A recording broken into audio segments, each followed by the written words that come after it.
Hey drifters, DoriJunkie here, and as you can see I've got another car review, and this time it's the Spector RS. Now, just a quick refresh on the rating system: customization out of 10, ease of tuning out of 10, and the stock motor I'll be running, as well as all the swaps. Now the Spector's a tier 4 car, it costs about 500 gold, and as you can see we're going to start off with customization. Now this Spector RS being the S15 in real life has a lot of customization out there for it, a lot of body kits for it, and if you recall, each body kit's worth 1 point, and each body style, like a convertible which changes the car into a ute, is worth 2 points. So this one has a total of 8 body kits, which gives us 8 points. It's fairly substantial for the game. Not all the cars have that many body kits. I like to run the D-Master, which is probably the Rocket Bunny kit in real life. It looks quite good. It's one I run at the moment. I have run a few of them in the past. We'll start out the Slide Performance one. Bit of a wide body kit, a bit of a Vertex style. Work our way down to the Missile without the missing headlights. I don't like the look of that personally, but some people may. A bit of a racer style. Down again. CBW, that's more of a street drift style setup. Subtle kit. This is the street one. This is the Liberty Walk copy of them, pretty sure. Bit boxy for my liking. I haven't run that one yet.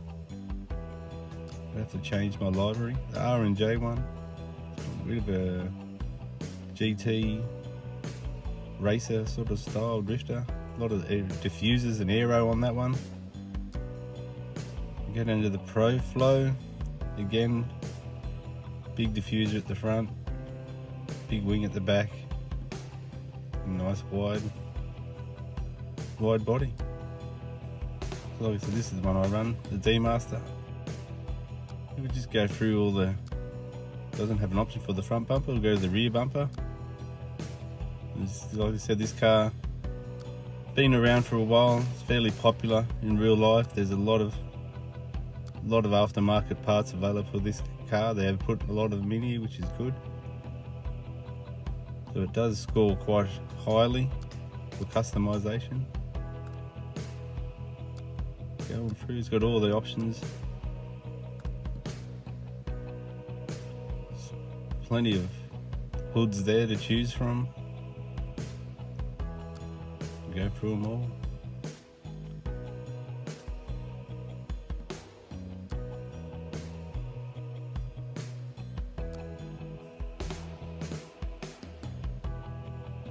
There's a fair bit here. As you can see, my livery's sort of set for this, the style I had, so keep that up. Not a big fan of the big wings. Personally, I haven't run a few of my cars. Personally, I like the smaller sort of ducktail, sort of drifter style wings. A few there. Nice flat one. No wing at all. And we've got the big ones at the end there. And then we've got a different style for that one.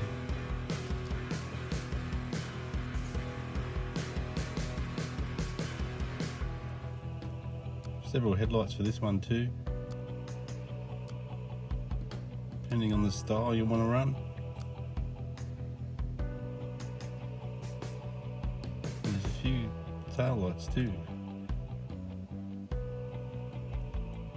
Just go through them. I've got those ones installed. Those ones aren't too bad, but again, the missing ones, I'm not a big fan of the missing lights.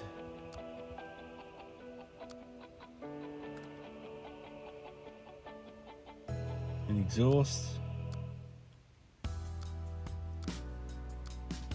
Mind that one actually, I might put that one on double barrel. That's pretty much it. The roll cage and everything else is generic to the rest of the cars. So in customization, it gets an 8 out of 10. It's off to a pretty decent start, I'd say. So we'll get on and we'll move on to the next one, which is ease of tuning.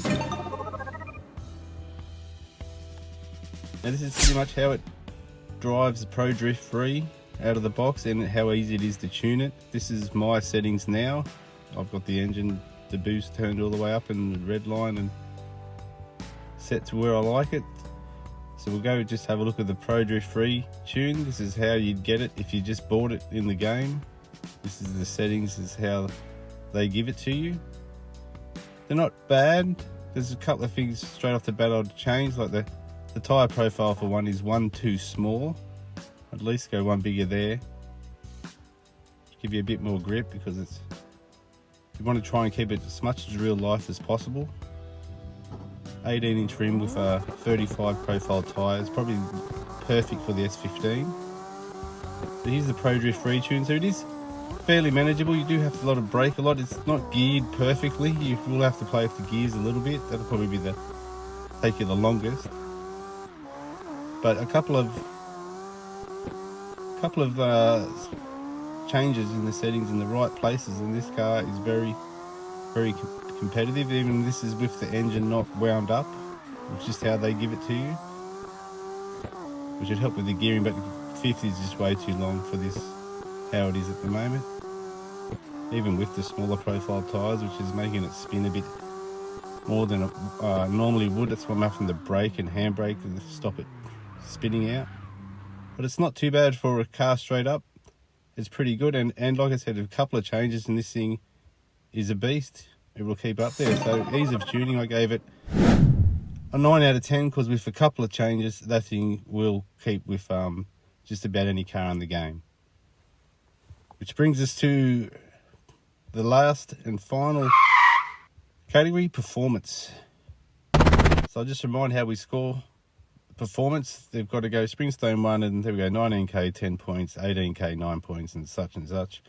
We'll work it out. Stock motor first. This is the Dori Ultimate tune. What I've worked. We'll give it a go. We'll see how she goes.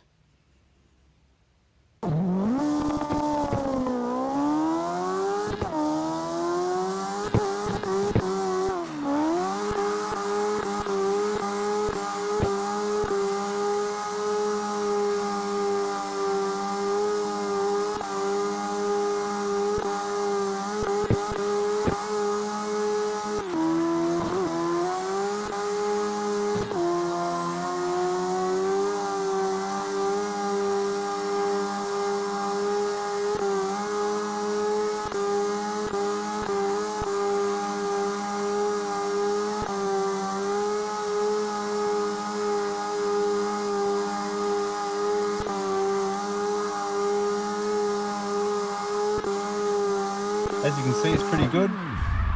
The stock motor gets 8 out of 10, which is not bad for the little 2 litre.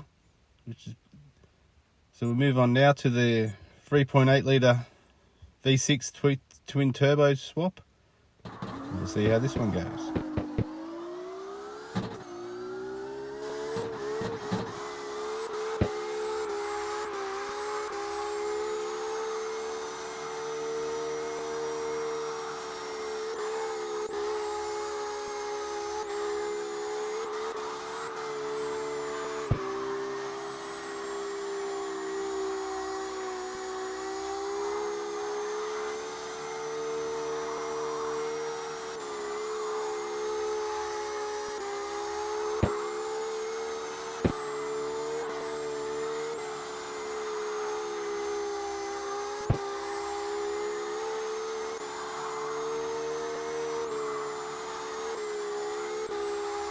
That wasn't a bad run. I absolutely love this car with this motor.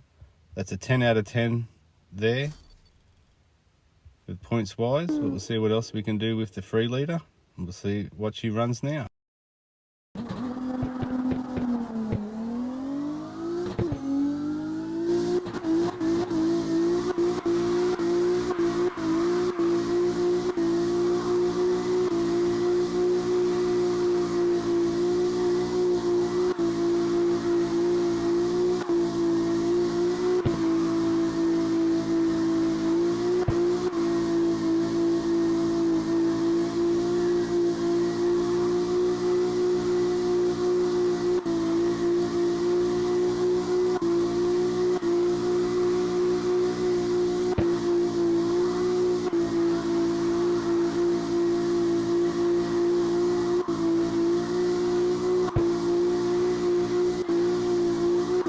bad run. It's not a 10, it's a 9 on the scale, if we're rating that one.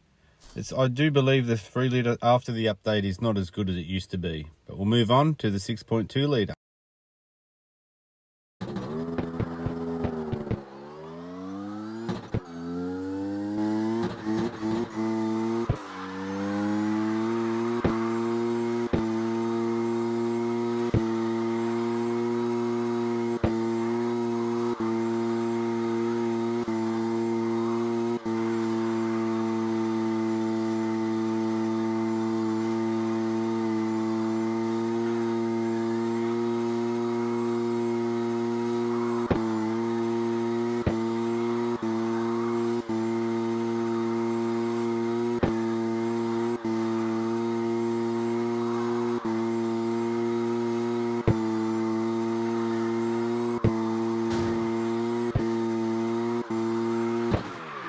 That's almost the 10. It's up there with the 3.8 litre, but not just. They're about 500 odd points behind. So the best engine spot was the 3.8 litre, 10 out of 10.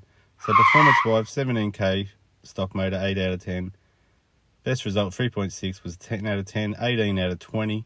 We go to the results. We see customization 8 out of 10, ease of tuning 9 out of 10, performance 18 out of 20, for a grand total of 35. Which I feel it deserves. It's an awesome car to drive. It's got so much customization parts for it, and it just in real life it's an awesome drift car. You see it in any drift event, and it's just representative of what it is here in the game. Alright drifters, that's been another car review. I'm DoriJunkie, and I'll catch you on the track.